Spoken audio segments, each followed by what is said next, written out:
नमस्कार, हमारा नाम है समरीन और आपने देखना शुरू कर दिया है लाइव सिटीज। देखिए, कहा जाता है कि जाको राखे साइयां मार सके ना कोई। देखिए, आपको मालूम है कि बीते दिन बिहार की बेतिया में बड़ा वाकया हुआ था। आपने देखा कि किस तरह से नाव डूब रही थी और नाव पर सवार थे कई शिक्षक डूबने लगे थे।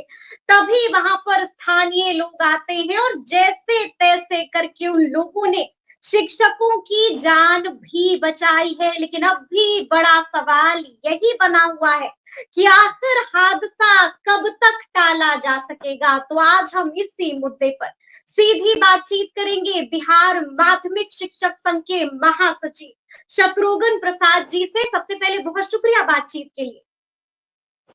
हाँ, बहुत बहुत धन्यवाद आपको जी, सबसे पहले तो समरीन। हम जी सबसे पहले आपसे जानना चाहेंगे कि बड़ा वाकया पेश आया है बेतिया में, इस पर आपकी राय क्या है? देखिए, इसके पहले भी दुखद घटना घटी। पटना जिले के हमारे शिक्षक दिवंगत हो गए। विद्यालय जा रहे थे, नाव पर सवार होकर एक नाव दूसरे नाव से टकराने की वजह से अविनाश नामक शिक्षक हम लोगों को छोड़कर चले गए। और आज 15-20 शिक्षक किसी तरह से बेतिया में जान बची उनकी। कुछ नागरिकों ने जान बचाई। हमारे शिक्षक दोस्त भी काफी साहसी थे। जो हमारी शिक्षिकाएं बहनें थी, बेटियां थी, वो रोने लगी, फूट फूट करके रोने लगी, डार करने लगी नदी के घाट पर। ऐसा कारुणिक दृश्य था बेतिया में। और जो ही आपके लाइव सिटी से फेसबुक पर मुझे खबर लगी, तुरंत मैंने माननीय मुख्यमंत्री, माननीय शिक्षा मंत्री, अपर शिक्षा मुख्य सचिव डॉक्टर एस सिद्धार्थ को, निदेशक माध्यमिक शिक्षा को लिखित सूचना भेजी। मैंने आपको पहले भी लिखित सूचना दी थी कि जो अवकाश तालिका बनती थी विद्यालयों में, उसमें ग्रीष्मावकाश के साथ लिखा जाता था बाढ़ग्रस्त क्षेत्र के विद्यालय के लिए गर्मी की छुट्टी नहीं मिलेगी। कभी कोई हादसा, कोई घटना नहीं घटी। पिछले 50 वर्ष का इतिहास है। मैं 50 वर्ष से ये काम शिक्षकों की सेवा कर रहा हूँ। पिछले दिनों अवकाश तालिका को तोड़ मरोड़ दिया, सारी छुट्टियां काट दी गई। जिस पदाधिकारी ने काटा उसको बिहार के भूगोल की जानकारी नहीं थी कि बिहार में बाढ़ कब आती है, गर्मी कब होती है। तहस नहस करके वो पदाधिकारी सा गया। अब उसी लीक पर दूसरे पदाधिकारी भी, बहुत आशा थी हमें डॉक्टर एस सिद्धार्थ से कि आप संवेदनशील एक पदाधिकारी हैं, ईमानदार पदाधिकारी हैं। आपने हमें आश्वासन दिया जब आपके कक्ष में दर्शन हुए, हम अवकाश तालिका को संशोधित करेंगे, कोई कटौती नहीं होगी। पिछले 2-3 छुट्टियां दी और आपने इस तरह से कोई संशोधन नहीं किया। जब हमारा साथी अविनाश दिवंगत हो गया, तब आपने संवेदनहीनता का परिचय दिया। कहा कि डीएम सब जैकेट, लाइव सेविंग जैकेट बनाएंगे, अलग से नाव चलेगी। और जब यह व्यवस्था भी विफल हो गई तो कहते सुनते माननीय विधायकों के, हम लोगों के कहने सुनने के बाद डीएम पटना ने 5 सितंबर तक बंद किया। और उसके बावजूद अभी गंगा का पानी नहीं घटा, नहीं हटा।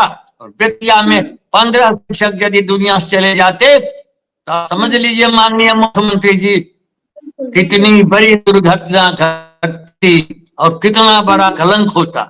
अब बिहार माध्यमिक शिक्षक संघ इस तरह की घटना को बर्दाश्त किसी कीमत पर नहीं करेगा। आप अवकाश तालिका में सुधार कीजिए और नाव पर सवार होकर के इस राज्य के बाढ़ग्रस्त क्षेत्र का कोई भी शिक्षक कल से विद्यालय नहीं जाएगा। आप उनकी उपस्थिति सुरक्षित स्थान में दर्ज कीजिए। जी। सुरक्षित विद्यालय में दर्ज कीजिए, जिससे तनाव मुक्त होकर हमारे शिक्षक अध्यापन कार्य कर सकें। तनाव में और जिंदगी को जोखिम में डाल करके हम अपने शिक्षकों को नहीं जाने देंगे विद्यालय। ज्ञान की कीमत समझिए माननीय मुख्यमंत्री जी, जो कल्याणकारी सरकार जमहूरियत में आम बिल्कुल। आवाम की जान माल की सुरक्षा की गारंटी नहीं दे, वह एक विफल सरकार साबित होगी। वो शिक्षकों के विफल मामले में सरकार है जी। हम आपसे ये भी जानना चाहेंगे कि कुछ देर पहले आपने जिक्र किया था कि कैसे फूट-फूट कर रोने लगी थी शिक्षिकाएँ। देखिए, मैं सुन रही थी शिक्षिकाओं को, वो साफ-साफ कह रही थी कि या तो आप हमारा डेप्यूटेशन कर दीजिए, या तो आप व्यवस्था को बेहतर कर दीजिए, नहीं तो हम स्कूल नहीं आएँगे। साफ-साफ कह दिया है कि अब हमको डर लग रहा है, हम स्कूल नहीं आएँगे। एकदम हम उनके साथ हैं, अंतिम जी। सांस तक साथ हैं। कोई भी बेटिया ही नहीं, पूरे राज्य में जहां जहां भी जिन जिन नदियों में पानी है, नाव की हुँ, जो सुनिश्चित व्यवस्था जान मारने वाली है, हम नहीं जाने देंगे। जान हुँ, की कीमत हमारी बहुमूल्य है। मनुष्य की जिंदगी से बढ़ करके कोई भी दूसरी चीज बहुमूल्य नहीं होती है। इसलिए मैं हुँ, चेतावनी दे रहा हूं बिहार सरकार को, या हुँ, बात क्षेत्र के विद्यालयों में पढ़ाई बंद कीजिए और उन शिक्षकों की उपस्थिति सुरक्षित विद्यालय में लीजिए। तनाव मुक्त हुँ, रहेंगे तो बेहतर पठन पाठन होगा। इस तरह से आप जान जिंदगी के साथ खिलवाड़ नहीं कीजिए। हम माफ नहीं करेंगे माननीय मुख्यमंत्री जी। हम माफ नहीं करेंगे माननीय मुख्यमंत्री जी, लेकिन हम आपसे जानना चाहते हैं कि अभी आपने बड़ी बात कह दी, शिक्षिकाओं ने भी बड़ा अल्टीमेटम दे दिया है, लेकिन अगर शिक्षिकाओं को ऐसा डर लगेगा, अगर टीचर्स डर जाएंगे तो फिर बच्चों का क्या होगा? उनके भविष्य का क्या होगा अगर स्कूल नहीं पहुंचेंगे टीचर्स तो? ये सोच बहुत लीजिए, ये जानबूझ करके समस्या सरकार इस तरह होगी। से कुव्यवस्था फैला रही है, जान को जोखिम में डाल रही है। उन छात्र छात्राओं की जिंदगी के साथ खिलवाड़, शिक्षकों की जिंदगी के साथ खिलवाड़ कर रही है। इसलिए हुँ, कल से नई व्यवस्था शुरू करनी होगी और हुँ, देश में कलंक होगा। माननीय मुख्यमंत्री जी, आपकी हुँ, प्रतिष्ठा रही है, अब क्यों नहीं बिल्कुल, आदेश देते हैं? साहित्य से मन भरोबला काम करते जा रहा है, जिनकी मार रहा है, कल से बंद करवाइए। और हम इतने निष्ठावान शिक्षक हैं कि हम हुँ, पढ़ाने से भागते नहीं हैं। हम हुँ, जिंदगी मौत से संघर्ष करके भी विद्यालय जाना चाहते हैं। लेकिन हुँ, आप हमें अब इस तरह से हुँ, नदी में डूबने के लिए नहीं छोड़ नहीं, सकते। इस तरह से आप पाप मत होइए। जी। आप विद्यालय जहां सुरक्षित हो हुँ, हमको भेजिए, हम हाजिरी देंगे और बाढ़ग्रस्त क्षेत्र के तमाम विद्यालयों को बंद कीजिए। अच्छा, हम आपसे ये भी जानना चाहते हैं कि ये कोई पहला मामला नहीं है जब इस तरह की दुर्घटना होते-होते बची है। कई बार तो दुर्घटना हो भी गई है जैसा कि आपने ज़िक्र किया, लेकिन बार-बार सरकार के हाथ सिर्फ़ और सिर्फ़ नाकामी क्यों लगी है? क्यों अब तक सरकार को होश नहीं आ रहा है? क्यों नहीं व्यवस्था को दुरुस्त किया जा रहा है? क्या वजह है? क्या लगता है आपको? आपकी इसलिए आवाज़ हम कट तमाम बहनों आप से, बेटियों से ये कहना चाहते हैं, संदेश देना चाहते हैं कि आप इत्मीनान रहिए, डरने की कोई बात नहीं है। कोई आपकी सेवा नहीं छीनने वाला है। बार बांका नहीं होने देंगे जब तक हमारी सांस चलती रहेगी। नहीं, हम आपसे जानना चाहेंगे कि सरकार के हाथ बार-बार नाकामी ही क्यों लग रही है? ये कोई पहला मामला नहीं है, ये कोई पहली बार नहीं हो रहा है, दुर्घटना इसी तरह से घटती आई है। आज तो दुर्घटना होते-होते बची है, लेकिन सरकार क्यों नहीं कुछ कर रही है? क्यों नहीं होश में आ रही है? ताज्जुब है ये तो। माननीय मुख्यमंत्री, शिक्षा मंत्री से पूछिए कि इस प्रकार से बार बार घटनाओं का आमंत्रण सरकार दे रही है। मैंने तो बिल्कुल, कहा, जो ये संस्थागत हत्या हो रही है शिक्षकों की, संस्थागत संस्थागत हत्या हो रही हत्या है।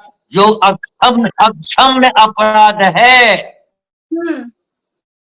बिल्कुल बिल्कुल बिल्कुल जी। इसको लेकर आप लोगों ने भी एक बड़ा पत्र जारी कर दिया है, एक प्रेस विज्ञप्ति जारी हुई है, क्या कुछ कहा गया है उस प्रेस विज्ञप्ति में?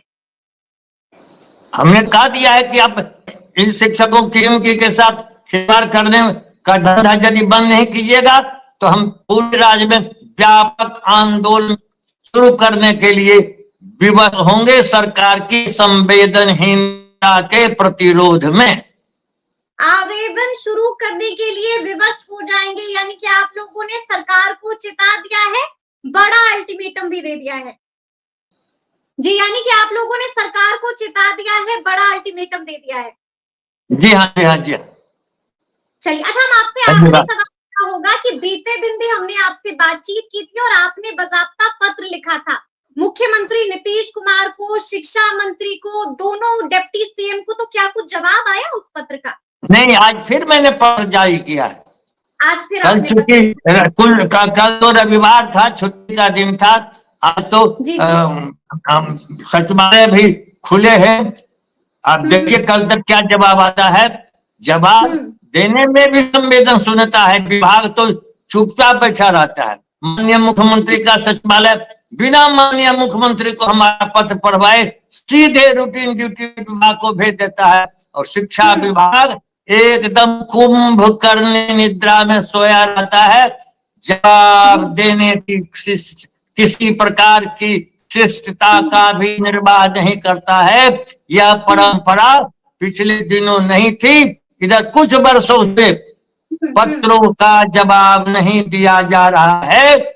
यह जनतंत्र में सबसे बड़ा खतरा है कि किसी जवाबदेह व्यक्ति, किसी नागरिक, आम जनता, आम आवाम को, जबकि सूचना का अधिकार प्राप्त है देश के प्रत्येक नागरिक को, और तब पत्र का जवाब नहीं देना सूचना के अधिकार कानून का भी उल्लंघन है। तो चलिए, अब देखना होगा कि आपने पत्र तो लिख दिया है, अब देखना होगा कि सरकार का फैसला क्या कुछ आता है। लेकिन आपने सुना कि किस तरह से बिहार माध्यमिक शिक्षक संघ के महासचिव शत्रुघ्न प्रसाद सिंह ने भी चिता दिया है और खुला अल्टीमेटम भी दे दिया है। तो फिर ये पूरी बातचीत आप लोगों को कैसी लगी है, कमेंट करके हमें जरूर बताइएगा। तो ऐसे तमाम अपडेट्स के लिए ऐसे ही हमारे साथ बने रहिएगा और देखते रहिएगा लाइव सिटीज। बहुत शुक्रिया। चलिए, शुक्रिया।